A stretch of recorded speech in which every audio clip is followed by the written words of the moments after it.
Hey, welcome back. I am the Pumpkinator. How y'all doing? Y'all doing good? I made a poll last week to see which comic you guys wanted to see next. And you guys chose Revenge of Wonderland. And whew, boy, I found out that this comic has so much lore. They literally have 21 different comics just to cover the entire storylines. It all started back in 2007 and the most recent one came out in 2018. So let's hope that we'll be able to follow. But without any further ado, let's dive right down into this rabbit hole that is Revenge of Wonderland.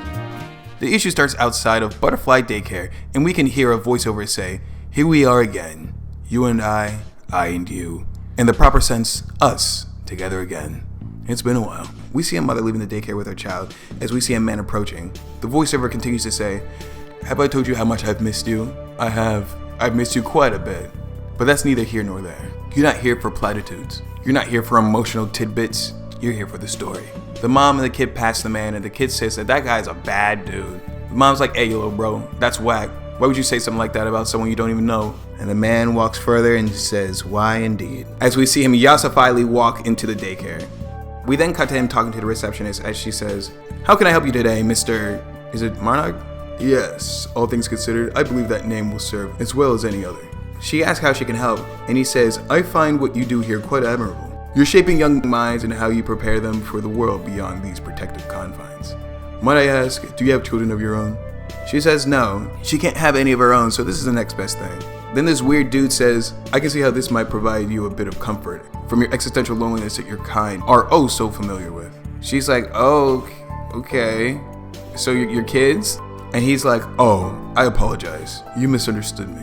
It's not my children you should be concerned with. It's yours." We then cut to the inside of a classroom, and he comes in, and he says, "Ahem. Well, I'm not one to disturb such innocent at play. I would feel indescript if I did not properly introduce myself. Hello, I am Mr. Monarch, but who I am is unessential. What truly matters is a question of much more substantial worth. The real question, the one of utmost importance is, who are you?" We then cut to Elsewhere, Arizona. Wait, that's kind of a cool name. Is that a real place? Hold on, let me just, Nope, no, it's not. You lied to me. Anyway, we see the inside of a mechanic shop, and we see someone say, "Would you look at this idiot? Bet this mongrel doesn't have the slightest clue what he's doing." "You get what you pay for, bro." "Wanna bet? I ain't paying for this crap." Watch the master at work.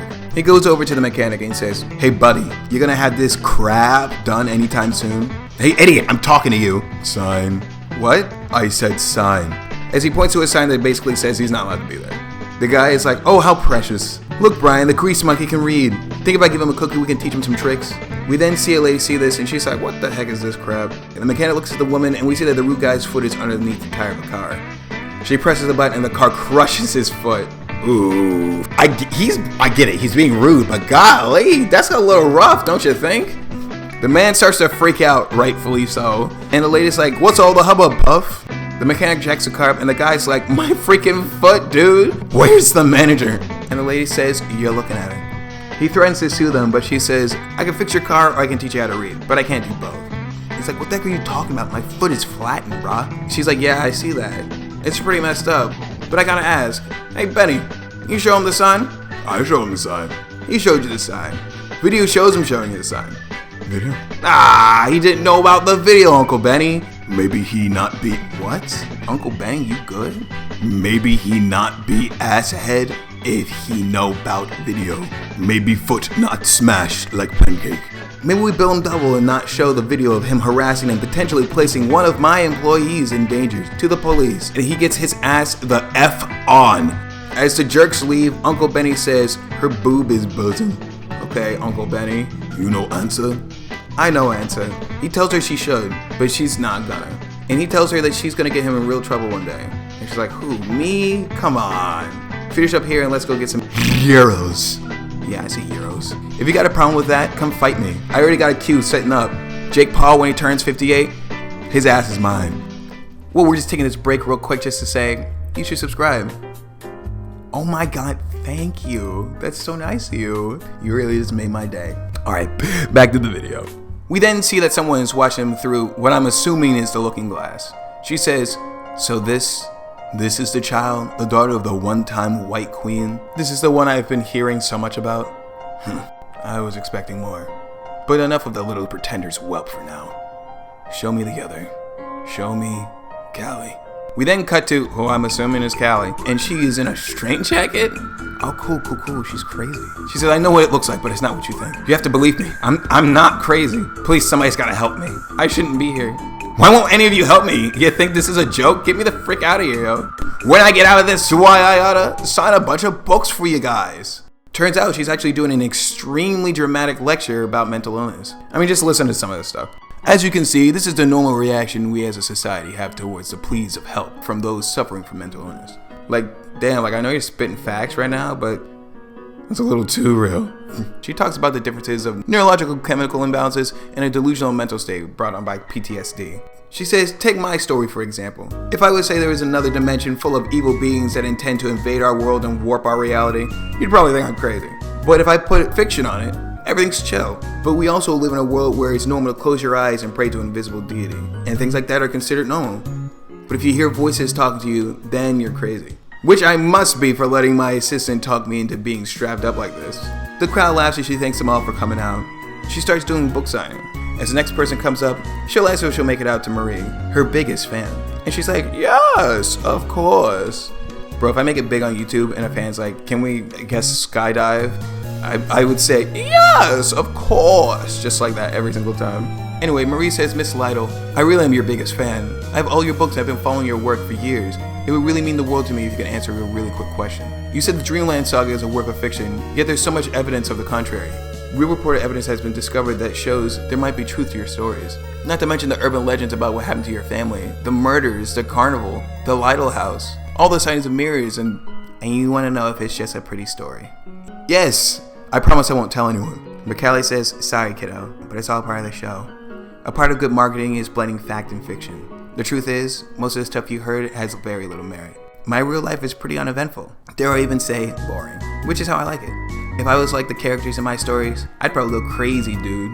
Marie says, yeah, of course. I should have known better. It just seems so real, you know? She goes to, I don't know what she's doing. I think she's trying to pet her head and reveals her scars. Kay's like, bro, you good? Marie says, I'm sorry, you weren't supposed to see that. I mean, I have to go. Thank you, Miss Lytle, as she leaves in a hurry.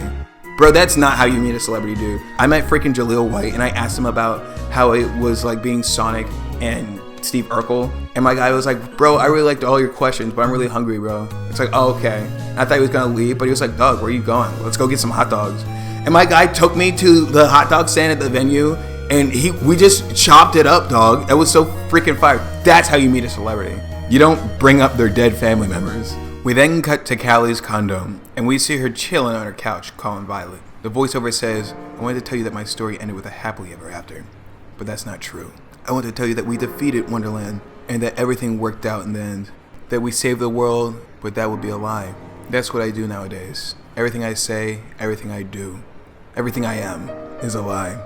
And somewhere along the way, somehow, I lost the one thing that mattered most. As we cut to Violet's studio apartment, and she's exiting the showers.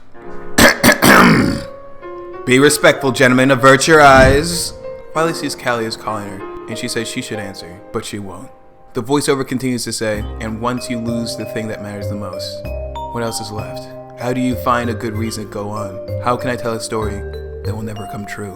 We then cut to Marie's room, and we find her at her computer. She's like, fiction my butt. You think you can fool me, Callie? Do you know how long I've studied you? How long I've watched and followed you? I bet you didn't think a stupid fangirl like me would be able to hack into all your personal stuff. Just a dumb geek who believes all your lies like everyone else. But not me. I know who you are and I know all the stories you write. They're all real. And I'm gonna be the one to prove it. Now where the frick is it? Where are you? Ah, there we are. The voiceover starts and says, got it. Now let's find out how real you really are. She calls an Uber and goes to a weird location. The Uber driver's like, are you sure this is the right place? You want me to stick around for a bit? She says, no thanks, I'm good. She gets out and says, I'm exactly where I'm supposed to be. Right where I belong. She walks up to the storage unit and puts in Callie's password, Violet. She sneaks into the storage unit and turns on the lights. Then she reaches into her bag and says, now we make our dreams come true. She makes some sort of demonic ritual shrine. She says, once upon a time in a world of dreams, there was a place where all my wishes could come true. She slices herself and throws a knife into the sigil. She says, a place where everything was beautiful and nothing hurt. A place where I was always meant to see. a place of wonder, a place of dream as she smears her blood in the mirror. When she does this, a portal opens up and a person's hand comes out. And she says, "Oh, my sweet, beautiful child, you have no idea how long I've been looking forward to meeting you." Marie asks who she is, but I think she bleeds out. The mysterious woman says, "Shh, don't talk. You look so tired, my dear. Would you like to hear a bedtime story before you enter a new world of dreams? I know just the one." As we see this cool looking lady, and that is where the issue ends. And I gotta say, this is probably the best Scope comic that we covered so far. Like, it feels more fleshed out, you know, and you can really tell that they're taking their time telling this story, which they should have did with Pooh versus Bambi. I don't know what happened. I also like that we were able to just jump into this issue and not feel like completely lost. But hey, that's enough about how I feel. I want to know how you guys feels down in the comments below. I really like seeing what you guys have to say, and it also helps our channel grow. So, you know, it's a win-win. And if you guys want me to cover part 2, get this video to 110 likes? Sure. 90 on the short end. Don't forget to subscribe and hit that bell notification so you don't miss out on any more pumptastic videos. And I'll see you guys in the next one. And make sure you tell your family that you love them. Bye-bye now.